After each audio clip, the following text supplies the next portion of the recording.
Okay, let's come back to all that was happening with the India story in Delhi, because this has, of course, been a week where you've had all the top foreign diplomats, you've had foreign ministers, all of them congregating in Delhi, G20, worrying about what should be put into statements and what should not be put up. So let's give you a quick recap of how the India story was playing out in Delhi itself. Last week, the G20 Foreign Ministers Meeting was held in New Delhi on Thursday. Attended by dignitaries from across the world and across geopolitical factions, the meeting saw Russia's Sergei Lavrov, Anthony Blinken of the United States, and China's King Gang, among others, hash out diplomacy amid an ongoing war and global tensions. The tensions were felt deeply as angry exchanges over Russia's war in Ukraine dominated talks, leading to the lack of a joint statement at the end of the meeting. Even though India had helped negotiate a joint statement at the Bali G20 meet last year, which included some criticism of Russia's war in Ukraine, the same language could not be agreed upon at this crucial G20 meet. Russia maintains that it does not want a reference to the Russia-Ukraine war in the statement and feels that the meetings should be about economy, growth, development, and other global challenges. China supports Russia's stand. On the other hand, the West views discussions on the war as essential because it has affected the global economy. A similar issue was faced at the earlier G20 Finance Ministers meeting in Bangalore, where a joint statement could also not be reached.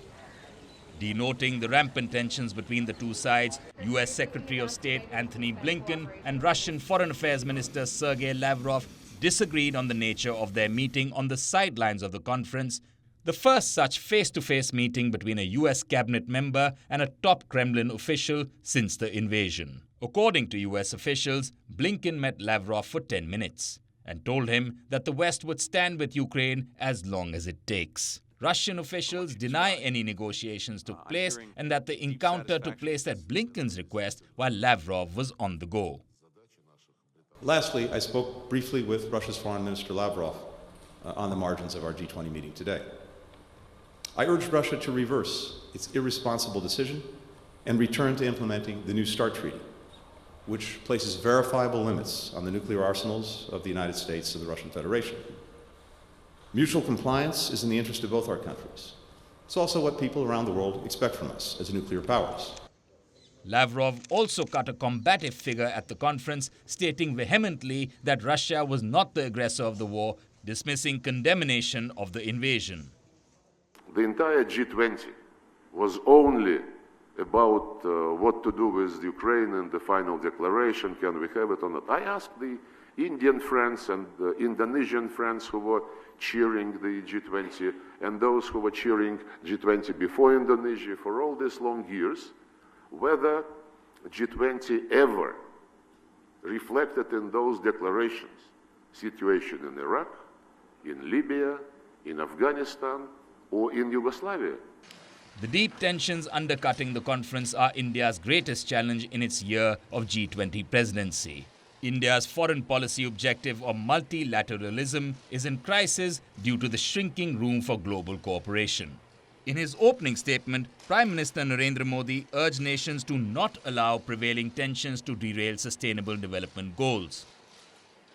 We must all acknowledge that multilateralism is in crisis today. We are meeting at a time of deep global divisions.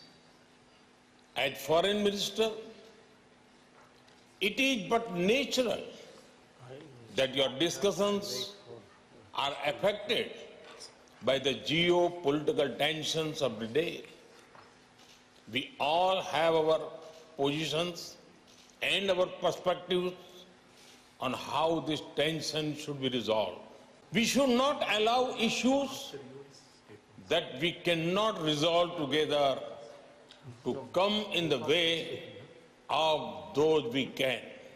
And yet, there is hope among many that India's G20 presidency could prove to be crucial in negotiations over the war. India has maintained a neutral stance over the war while expressing support for Ukraine's sovereignty and territorial integrity, and has repeatedly called for dialogue and diplomacy to solve the conflict.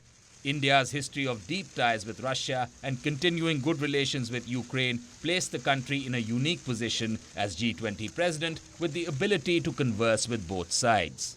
This sentiment was echoed by Italian Prime Minister Giorgia Meloni.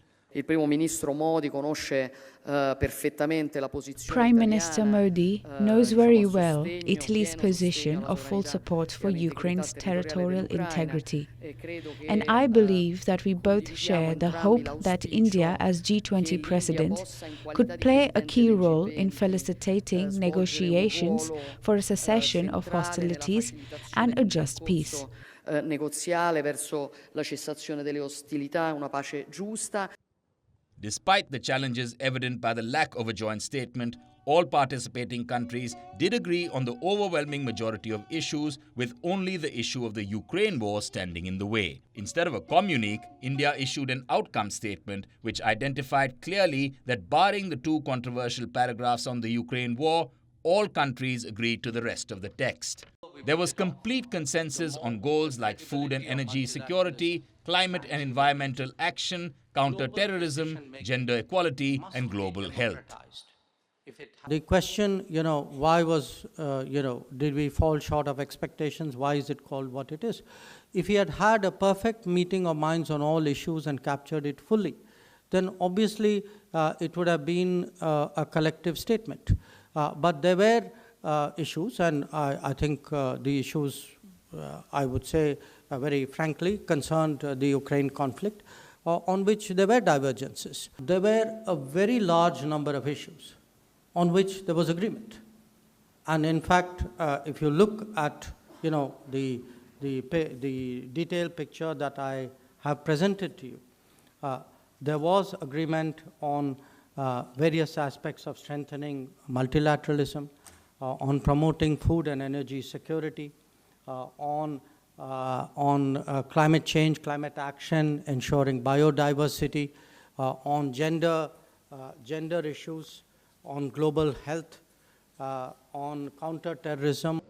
It will continue to be a challenging year for India as G20 president. But despite the ongoing war, New Delhi has shown the ability to deftly negotiate amid geopolitical tensions and ensure progress towards sustainable development goals.